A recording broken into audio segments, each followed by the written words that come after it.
Welcome to Cowgirl Talk, where we empower you to live authentically through real food, real talk, and real life, brought together by our love of cows. We're your hosts, Emily, a farmer and rural-ish girly from Wisconsin. Haley, a food blogger and dairy farmer's daughter from New York. And Emily, a dairy lover and personal trainer living in Florida. Welcome to episode 3 of Cowgirl Talk. We are pumped to get into today's topic. We have a lot of fun stuff to go over, and just thanks for all the love again on episode 2 that came out. We're super excited about our first ag chat, and we can't wait to jump into today's topic. It's kind of one that is near and dear to all of our hearts. But first, we're going to get into our happy crappies, as we always do, to kick off the episode. So let's see, Emily Schmem, do you want to kick us off with a happy crappy? Yeah, so last week my happy was our party bus with our friends, and this week it's my crappy, because if anyone's watching our podcast, which you can watch on Spotify and on YouTube, my nose is all scraped up and bright red. So we did a party bus, like I said last week, and I was wearing glasses as part of my costume for the biker chick outfit, and Avery decided to jump on my face and like dance in front of me. Well, the glasses had a metal band on them, and when he jumped on my face, they scraped it all the way down my nose, and so it looks really gruesome. And so I feel like I hopped on a call with Haley yesterday when we were planning this episode, and Haley immediately goes, "Oh my God, your nose." And so I know it's noticeable, so I feel like I need to call it out before people are watching it and are like, "What happened to you?" You look so great. It just hurts so much. Like when I say it looks bad, it just looks so painful. See, and it doesn't hurt that bad. Also, yesterday I feel like it looked worse because I had put Neosporin on my nose to help heal it, and so it looked like it was red and juicy. Sounds disgusting. But yeah, so that's the crappy. Yes.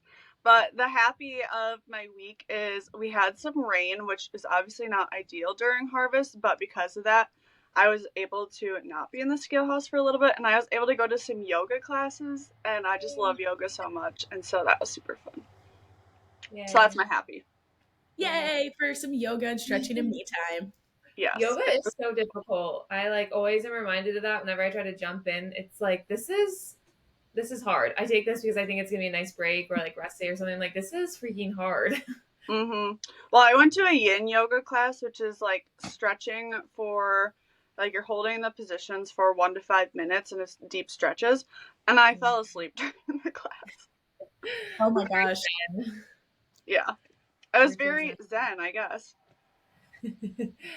Emily, what about you? Doesn't look like in your Florida home. Where are you? No, so I feel I've recorded 2 or 3 episodes so far in a Hilton hotel, so I'm back in a Hilton hotel, but currently while recording this, I am in Athens, Georgia, and yesterday we had the opportunity to attend a campaign shoot with the Dairy Alliance, as my family-in-law are dairy farmers in Georgia, and I can't tell y'all who we met yet, but we got to meet and interact with a Georgia football player, one of their top players. Really, really awesome. They're going to be promoting milk, and the whole idea is really, really fun. And I love sports, so I love getting to attend these campaigns and, of course, meet the athletes. But it's really fun to see these ideas come to life, what goes on behind the scenes, and just some of the fun little quirks that have to go into live shoots to make things look good, you know, like spritzing the athletes so they look like they're sweaty and working out and stuff. So it is really fun. This is our 3rd year doing it. I've worn the same outfit every year. My Milk Does a Body Good shirt and my cow sneakers, just because like it's tradition at this point. So it's served. Yes, exactly. Everyone's like, look at the cow shoes. So I break them out any chance I get. And so that's my happy, and also just getting to hang out with my sister and mother-in-law. It's really fun. Athens is a cool town. And I would say my crappy, I kind of had to think about it this morning, which I guess, you know, is a really good thing. But earlier this week, I just got a real intense bout of homesickness. And it's something that comes and goes. And I talked about it on social, and there were a lot of ladies that resonated, which I don't love other ladies feeling bad, but it's nice to know that you're not alone. And my brother's actually going to be moving to Florida within the week, which is amazing. I'm so excited. He'll be closer to me.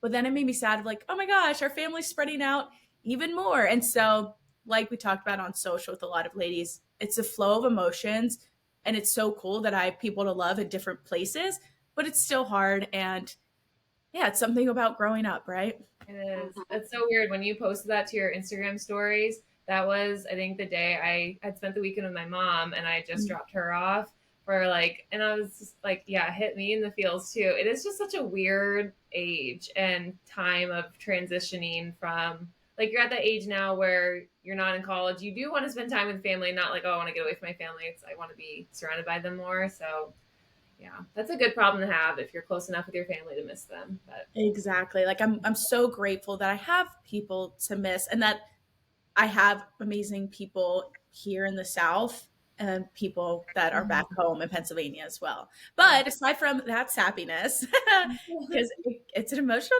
topic, what's your happy crappy, Haley?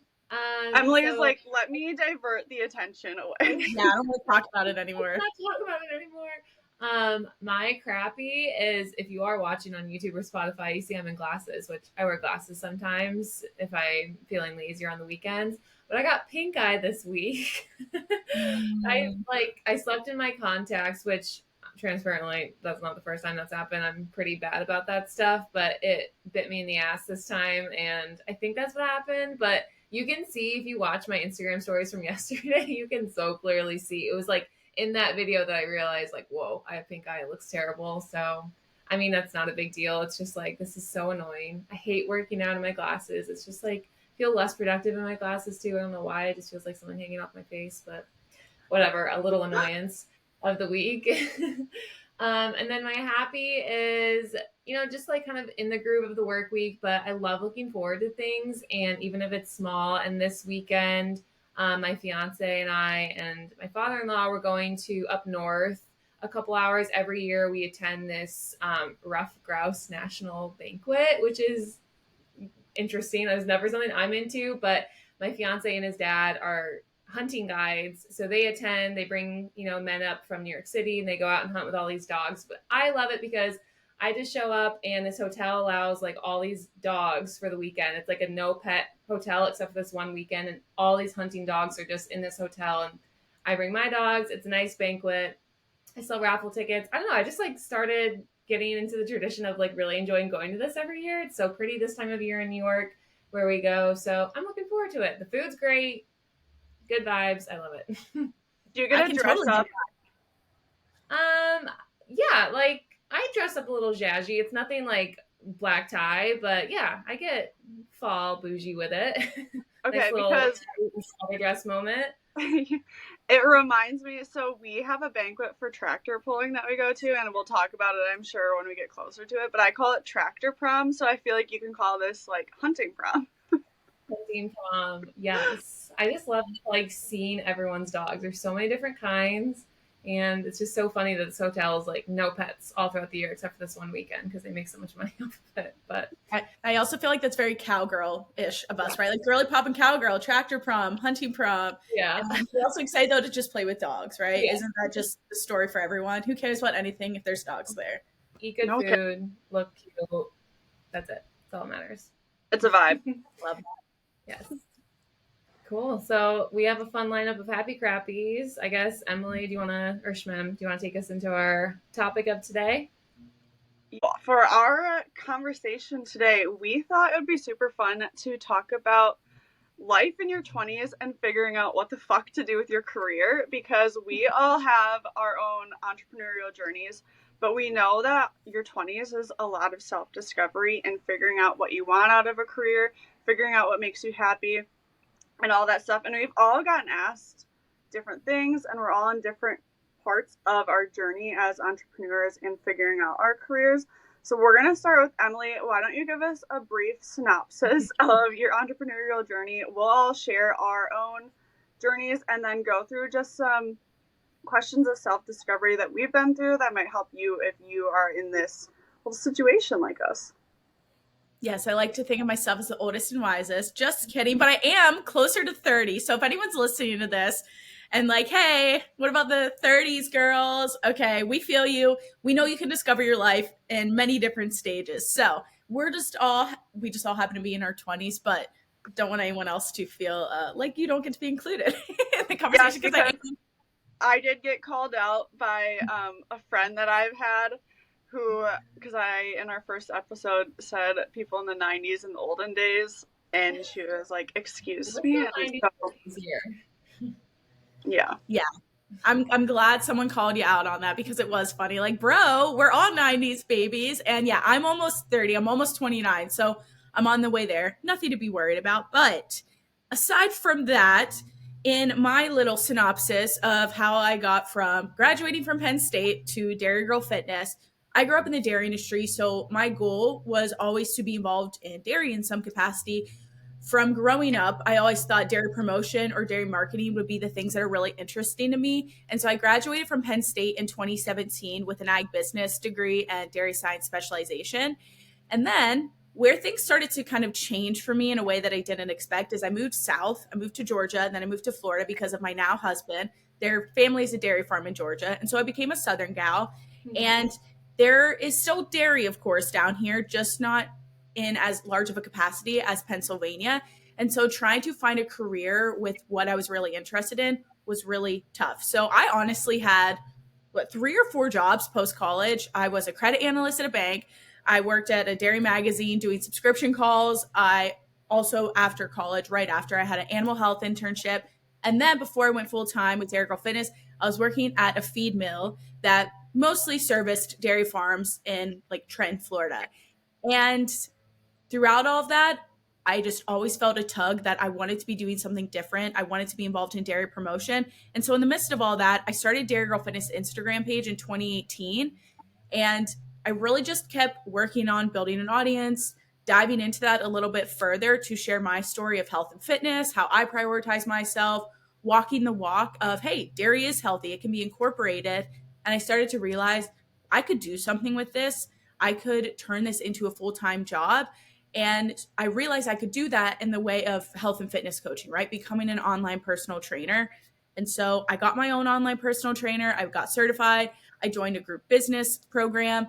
And I then went full-time with Dairy Girl Fitness in November of 2019 is when I left my job. But actually, while we're recording this, this is my 4-year anniversary of officially taking my very first online coaching client, which is crazy. So here I am. That's so cool. Yay. Happy anniversary. Yes. Yeah. Wow. 4 years. That's it's weird. I know in the grand scheme of things, 4 years is very small, no. But it really flies by. And I'm grateful for what I get to do at Dairy Girl Fitness and what it's allowed me to do and what it's led to. It's really, really cool. It's awesome. That's incredible. Online biz woman. I know. Thank you. You did all of the certifications, the trainings, everything while you were still working your full-time job, yes? Yes. So my hours at the feed mill, not, I can't say, super long because a lot of people in dairy and ag, they're like, that's easy peasy. But I was probably working 50, 60 hours a week. And Monday mornings, I had to do inventory at 6 a.m. and I would have to close the office. So I was there between like 5 and 6. So I would be at the job. Mornings I would work out, be at the job. Lunchtime is when I would try to create content. And then after work is when I would either do more content, I would start working on my certification, or potentially start working with clients and doing sales calls. So had very structured routine going on to make it all happen. The grind is real. Discipline. My entrepreneurial journey, because I was the next one in line, I guess, to leave my corporate job. I told Haley this when we were prepping this podcast yesterday. My entrepreneurial journey started when I was in high school because I used to bake cookies and all the boys in my grade would buy them from me. And I was thinking about it later and I'm like, I don't think they wanted like cookies from me. I think they just wanted something else. But anyway, that's how it started, was that. But I think when I was in college, I always knew that at some point I wanted to have my own business. I didn't know exactly what it was, but I kind of always set myself up for whatever I do for an internship or a job. I'm gaining skills that will help me for whenever I decide to leave, basically. And we talked about this in our first episode, but when I found my corporate job right after college. On paper, it was perfect for me. It was dairy promotion, using social media. So on paper, like I said, perfect. But I just was never fully satisfied and felt like that was where I was supposed to be long term.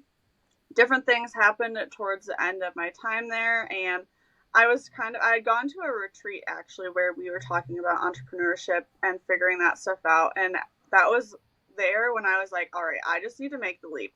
I'm also somebody who is like a jump and then I'll build the net as I'm jumping, not build the net and then jump.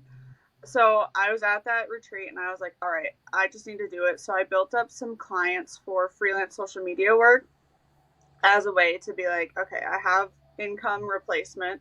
And then I'll also have the flexibility to do more of being on the farm, which is where I'm the most happiest, and then pursuing stuff with our direct to consumer beef business and some other direct to consumer agritourism stuff that we're working on. But really, I needed the flexibility to be able to do that.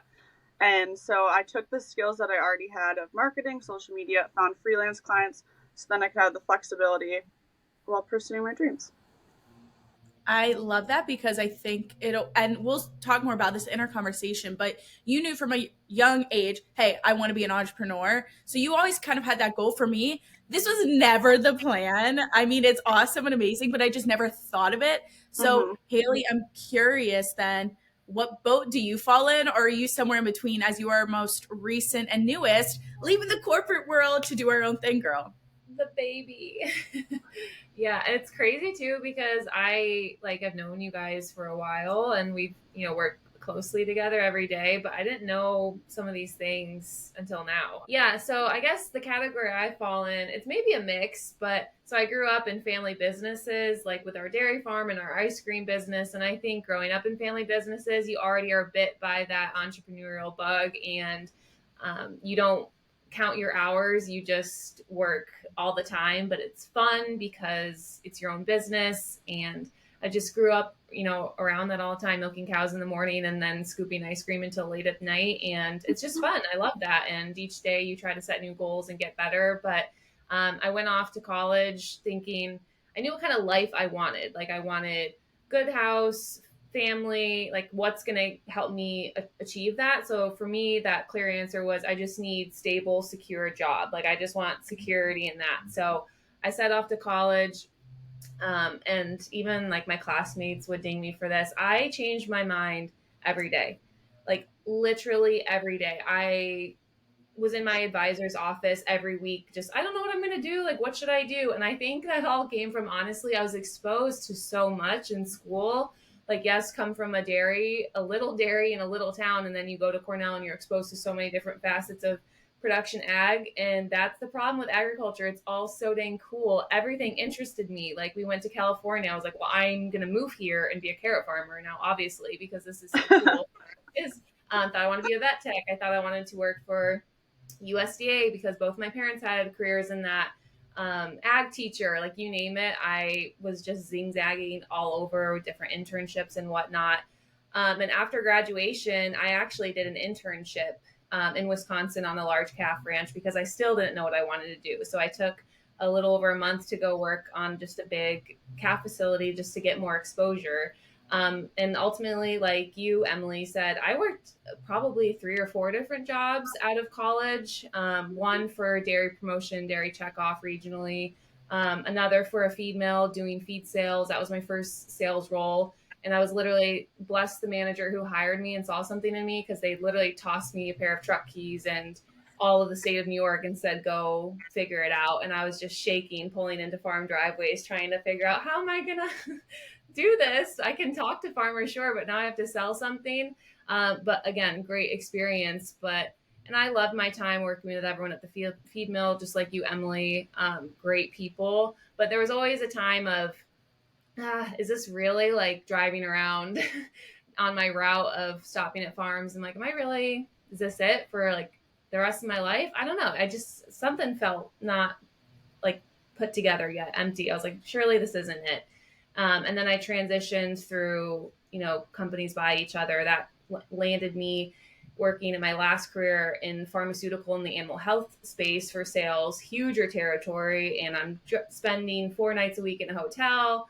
I have all this, business to manage, and I hated it. I really did. I found myself just even more lost, even more unfulfilled. And I'm full time with She Likes Milk for like 4 months now. I think our first call for starting this podcast, I was like, hey guys, I just quit like this week. I'm like turning in my company truck at the end of this week. So, I've been doing She Likes Milk for a little over a year, but only full time for 4 months. And I jumped into the entrepreneurial game probably sooner than anticipated. I knew I wasn't going to stick with my last job, but I reached a breaking point, and honestly, it became this emotional anxiety thing. I was like, I have nothing left to give into this. I can't do this anymore. So I just bet on myself and went full time with it and never looked back. And I don't have a choice but to not look back. But yeah, I've kind of jerked around and zing-zanged all over. And like you said, Emily, sometimes people take that as bad, as like, oh, you've worked a lot of different places, but like, how the heck else am I supposed to figure out what to do? We'll talk about this, but I think the whole concept is crazy that we tell 17, 18-year-old high school seniors, pick something you want to do for the rest of your life, even though you have no exposure to anything, and just go do it. It's crazy. So that's the gist of it for me. I love it. And would you say then, from what you said at the beginning of kind of your little synopsis of, okay, for me, I wanted the good home, the family, that type of lifestyle. Do you feel that now that you've transitioned, you've been able to lean more into that? 100%, and then some, because it got to the point where I was like, why? I don't know. I think when you want to, you guys can resonate to this, but when you want to do your own business, it just makes sense to work hard. It's easy for me to want to work on this all day because you're doing it for yourself and you're doing for something that you can produce and see the results of. And it's honestly, for me, it's a faith thing. It's scary as heck. Every day is terrifying of like, why did I leave this cushy job with benefits and all this? But it's a self-faith thing of like, I have to trust myself and know that I'll work to get myself that life that I want. So that keeps you accountable. One thing that we talked about when we were planning this episode was that we know that not everyone that's listening to this podcast is entrepreneurs. We are just all girls trying to figure life out. And I'm curious about advice that we can give to people, or thoughts that we have for people that don't want to be entrepreneurs but are still figuring out their careers. I know one thing for me, when I was in college, I kind of similar to both of you guys, I think I had a variety of internships that I did of trying to figure out what I liked, but primarily more so what I didn't like, because I think that kind of helped me figure out, okay, I don't like this aspect of the working in this place, but I really enjoy this place. So for my next internship or the next job that I'm looking at, how can I make sure that that's a part of it? But what do you guys think? I think something that is really cool about, our generation or people kind of coming up on our age, even in their 30s, whatever it may be, is that we are more willing to try different things, whether people view that as good or bad, kind of like we chatted about, right? I think so often it is such a pressure of you need to find out what you love and do that for the rest of your life. And I think a lot of our parents, our grandparents have done that. And if you have a job or a career that you can do the rest of your life, that is amazing. I love that for you. But I think it, again, then places such a pressure that, well, if I hate this, what do I do? Am I just supposed to stay put because that's what most people tell me to do? But again, I love that more of us are willing to try out new things. I don't think it's a bad thing if you want to try out different careers. I mean, we are going to be working for 40, 50 years. You should be able to try out different things, find out what you like. And there's nothing wrong with that. It doesn't show that you don't work hard. And so I think give yourself the grace to try new things, to potentially deal with the discomfort of leaving, of having those conversations. And another thing that can be very helpful, and what I've seen a little bit more on social media, on TikTok as well, is you don't have to make your career your whole life. I think on social media, especially with a lot of entrepreneurship, this is our whole personality sometimes, right? And so I think that everyone thinks that I have to have a job that I absolutely love 24/7 and I'm just enthralled by. But for a lot of people, that's just not true. And even for what we do, sometimes I don't always love it. And so I think it's okay if you don't always love your job or your career. That doesn't mean you're not doing something great, but then find other areas of life that bring you that excitement. So if you're showing up in a career or a job and it's like, hey, this does what it needs to do for my lifestyle, this allows me to work on something I enjoy. Maybe it's not thrilling all the time. Okay, find that in other areas of life if that's the job that supports it. Oh my gosh. Yeah, I yes. follow a girl on TikTok that she talks basically about that same concept. I think she's 25 or 26 too. And she talks about how, like, yeah, she has her job, but she's like, I'm just here to work and then to live my life afterwards. Which my mom just always has all these quotes that I keep bringing up. But we used to have a sign at our house that says, don't work to live, or don't live to work, work to live. And I feel like that's like such the same mindset of what this person has, is like your career, like you're saying, it doesn't have to be also something that checks all the 5,000 boxes you have. Like if it does provide you what you need to be able to live the life how you want, then that could just be satisfying for you too. Like you don't need to, I don't know, be chasing this like intangible job that's not out there. If you have something that satisfies you, for the most part, obviously there are going to be challenges, whatever you do for a career. We all have challenges, even though we have our own businesses too. But ultimately, at the end of the day, if you are happy internally and externally with what you do with work, like that's going to be it for you.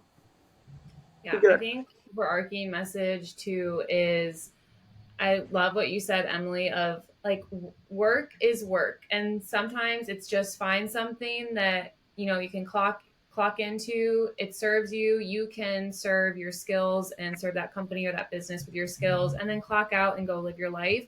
And I think it's hard for our generation because we're thrown to extreme messages, and it's this mindset shift we're working through of you know, work-life balance, find something you're passionate about. And I'm starting to like hate the quote of like, find something you're passionate about and you'll never work a day in your life. Like I'm passionate about this and I have shit to do after this call that I'm dreading. Like work is work.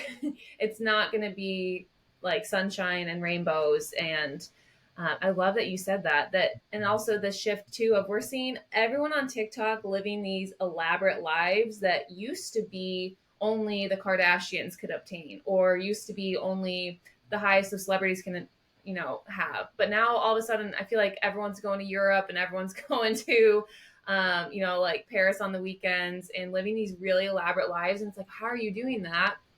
And I think some of it's just such a small fraction of our population. You have to, and I love, that's when I go to the comments because everyone's like, what are you guys doing? Like I have such small PTO, and just brings you back to reality. But yeah, it's tough to have those two extremes of find the job you love and you'll never work a day in your life. Like it's just hopefully not the case. But I think the main messaging too is just, I still don't know what I want to be when I grow up, and just sorting out your 20s, your 30s. It's a soul searching season of life of figuring out those things, what brings you joy and what makes you happy. And it doesn't have to be job. It doesn't have to be this pressure on quit your job and go start an Instagram page. It can be little things, like you said, is it spending time reading a book at the end of the day, or scheduling your weekends to do something that's very fulfilling to you, and just seeking out happiness. Yeah, and I think social media, in a good and a bad way, has put the pressure on of chase your dreams no matter what. And it almost, I think, forces people to think like, do I have to have a side hustle? Do I have to become an entrepreneur to be happy? And for some people, maybe you need that push. For me, I needed the push. And this was a way for me to create a lifestyle that I loved, that maybe a job couldn't do. A traditional job, just because I do like to travel so much to visit family, different things like that. But again, you don't have to feel the pressure to do the side hustle, to start the Instagram page, to be an entrepreneur, to lead a fulfilling life. And so I think it is finding that balance of what's really going to bring me the fulfillment, and not just trying to do it so I can flex on social media about it. Yeah. I was just going to say, like, one of the struggles that I have with being an entrepreneur, and obviously right now I'm in a very busy season, so it's completely different, but I always put the pressure on myself of like, I need to work. I have all these, now I feel like I need, is it Beyonce's song that's like, that's Rihanna. Yeah. But I feel like I always have so many things on my to-do list and all these things that I could be doing. And for me, it's so hard for me to shut off my brain for work, especially when I am also working from home. My computer is right there all the time for me to be doing things. Or I would love to be able to shut my brain off, and I'm not complaining about what I do because I chose this life. I love what I'm doing, but it is a challenge for myself, is like shutting off my brain for work and living my life and enjoying things. Last year, Avery and I we had a lot of conversations about it, because I would work from 7 in the morning and he would get home at 6, 7 at night from the farm, and I would still be working. And then instead of like spending time with him, I would continue to work and work and work until I went to bed. And that's just not sustainable.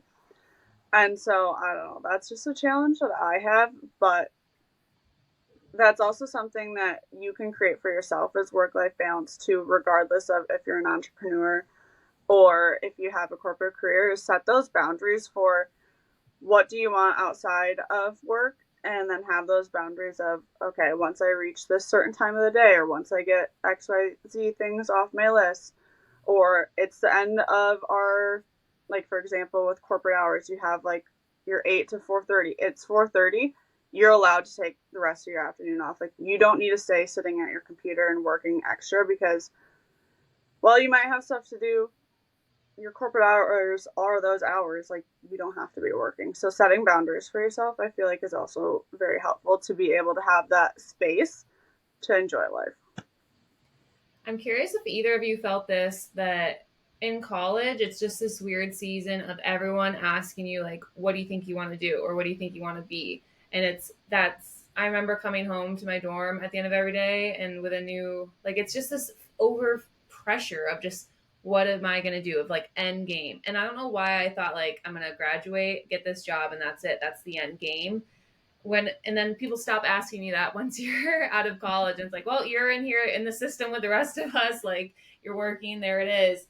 But I think it's important too, even if you're trying to figure out what your next move is, like, I don't even know what the future holds for me and my business. Maybe I will work a corporate job again someday. I think you just have to recognize, you have to be very aware and acknowledge of what makes you happy, make increment, small little steps towards, and stay close to those things that make you happy. And this is woo-woo, but you guys know I'm woo-woo. See what the universe will do with it and where it'll take you. You have to just put your work out there and see where it's going to go. You don't know who you're going to run into. You don't know who you're going to meet, who you're going to cross paths with. And that is where like opportunities start to fly. And I think it's just keeping in mind, it's not as set in stone as make this decision, you work this job, and that's it. You're going to meet new people. Things are going to pop up into your life, opportunities, and you just have to kind of go with the flow. Because I have goals and plans, but I have no idea who I'm going to meet next week and who might they know and what opportunity that could bring. So just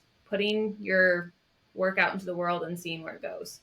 Yeah, and I think Shmem said something earlier that really was a great topic of, no matter where you're at, utilize those skills. Let that opportunity help you build who you are as a person. And whether you're in a corporate job and you want to continue going in that route, or you want to find a new career, or you want to become an entrepreneur, use it as a stepping stone. Because I allowed myself to wallow and be in the self-pity for so long in my job. So I was like, I moved here and I did everything right. Like, I had amazing grades, all the things, and I can't find a freaking job that I like, that pays decent, that provides flexibility. And I was in such a shitty mindset about it. And it's valid to be able to be frustrated, but no one's going to change anything for you but yourself. And so I did then start to shift my mentality into, everything's a stepping stone, right? I don't have to love this, but there's still something to learn from it, and there's still something to benefit. And the cheesy quote of, when one door closes, another one opens, is so, so true. And I think you have to be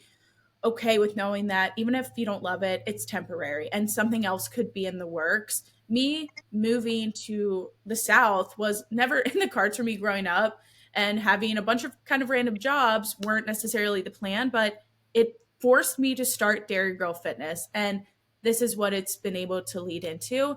And if I would have just kept in such that tunnel vision, why me pity mentality, I could have never seen it in this light, or even potentially have gotten to this point. Yeah, I think the other important thing to add to what you're just saying about skills and stuff is, you can always take the skills with you. The skills that you learn at a job, they're going to transfer to the next thing, to the next thing, to the next thing. You will always be able to take those with you. So if there is something like a course that your job will pay for that you can take advantage of that, learn those skills. And sure, maybe you're going to be working there for a while, but ultimately you're going to learn from those skills and transfer them to whether it's moving up the ladder at that job or finding a different job. Like, the skills that you learn and the skills that you gain are always going to be transferable. And it'll help you appreciate when you do reach whatever you want. Like, I always think, what if I had just started this out of college? I'd probably have a rough day running She Likes Milk and think I should have done a corporate job and I wouldn't have to worry about any of this. And I wouldn't have to stress about how to do taxes or things like that. And it's like, why did I go through all those nights crying and things like that for my job? It's like, there's a purpose so that I can appreciate this. So I learned things that I'm implementing in the business now. And yeah, you just take something, but you have to go through hard days. We all here are sitting here saying we've spent days crying or going through the thick of it. It's just part of life, I think. Yeah. And for someone then who is listening to this and they're like, hey, I do want to go full time or I want to become an entrepreneur, what are some tips you can give me? If you could say just like one piece of advice for someone who's on the fence of like taking that leap, I'd be curious to what it would be. And that's a loaded question, but almost like kind of like what was the breaking point or the moment of just, you know what, fuck it, I don't care how this turns out, I'm gonna try it anyways. What did it look like for you as our eldest and wisest? Okay, so for me it was the fact of I can either stay here and wallow and not be happy to make like whatever money and have a little bit of security, or I can take the leap and maybe it's just as hard, but I'm going to have the flexibility and I'm going to have the fire and more of a passion to go after it because it's something that I get to build. And I even told myself, if it doesn't work out, it doesn't work out. Like you said, Haley, I don't know what's down the road. Maybe we go back into a traditional job. Maybe I can go back into a corporate job, but I basically didn't give myself a plan B. I didn't allow myself to have a plan B. I said, okay, I'm going to work until I can my goal was to have 5 or 10 clients. And then like, I'm leaving no matter what. And so I didn't say, what if it doesn't work out? What if I don't make enough money? I just said, I'm doing it no matter what. And maybe if I don't make enough money, I can walk dogs. I can become a waitress. I can figure it out because I've been able to figure it out up to this point. And so for me, not giving myself the plan B was really helpful in just taking that leap and trusting myself. You have to trust yourself in some capacity that you'll be able to do the thing and figure it out. That's like what I said of the jump and I will have the net somewhere. So I was like, to be able to replace my income, I, need X amount of clients at X amount of rate for social media stuff. And I just knew that the life that we live, obviously Avery is a farmer, that is a very seasonal job.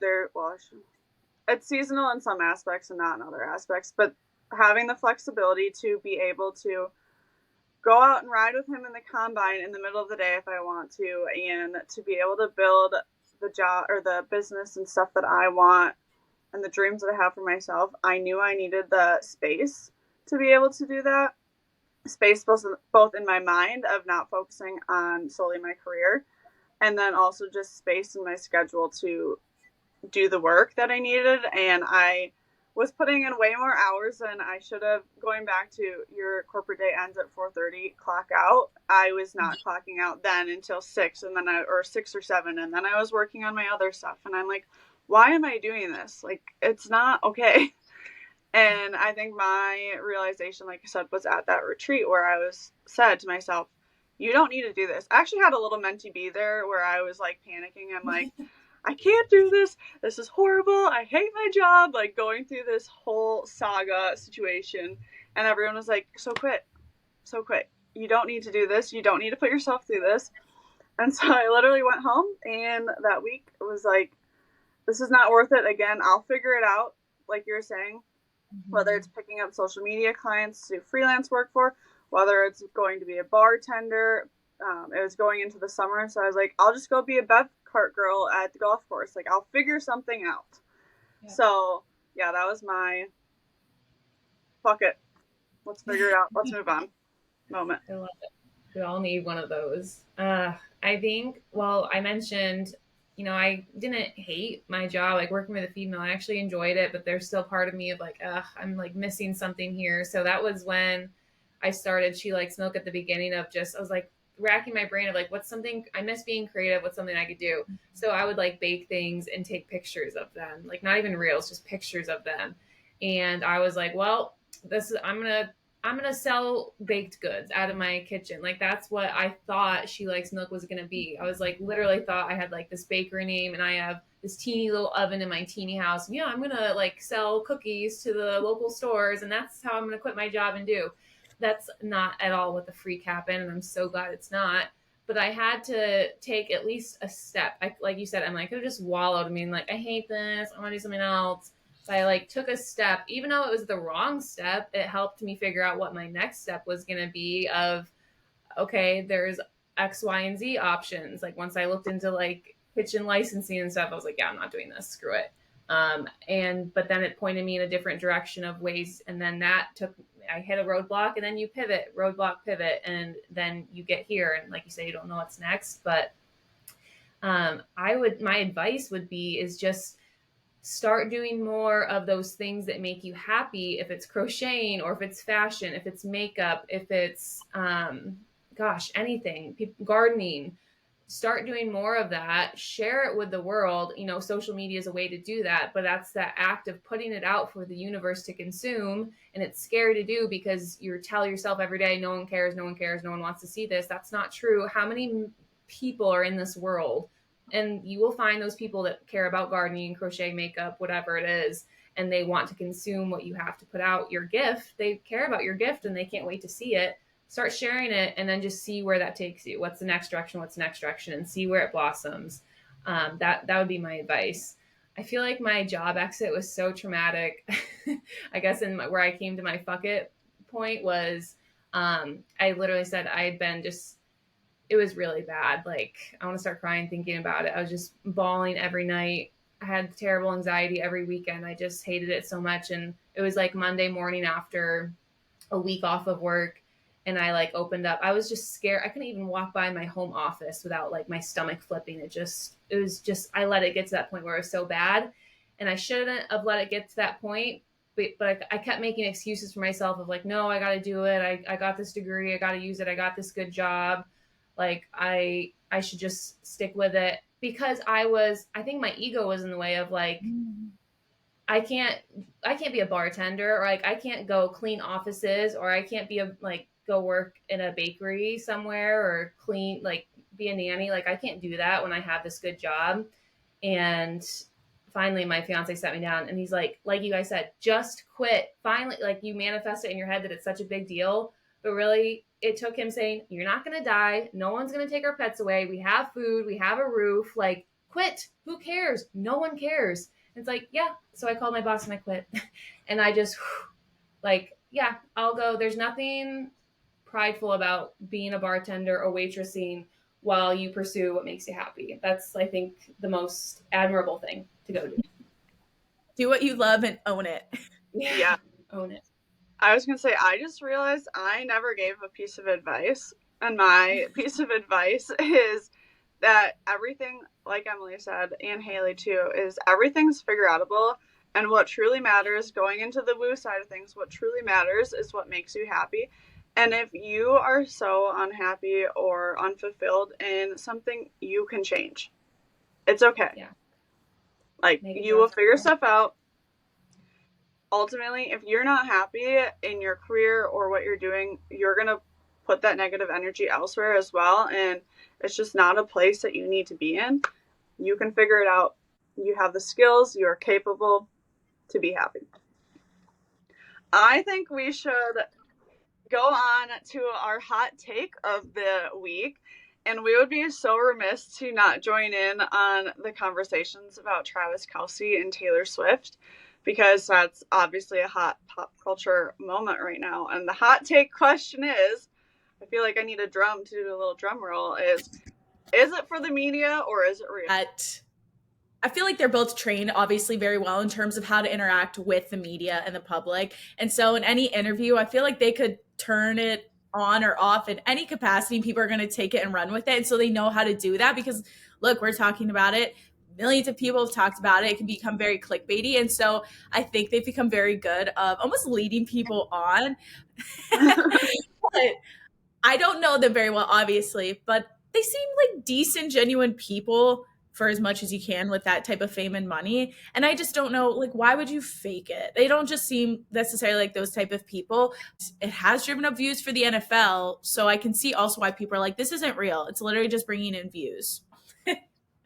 I don't know what my opinion is yet. I feel like they might be doing it for the media, but also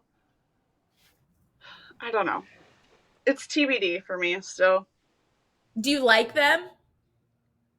I did, Together. and then I think now I'm getting kind of sour on the subject. And I was even the one who suggested that we do this as our hot take, so I'm doing this myself. But I at first was like, okay, when people were complaining about everyone talking about them, I'm like, just let them live their life, be lovey-dovey.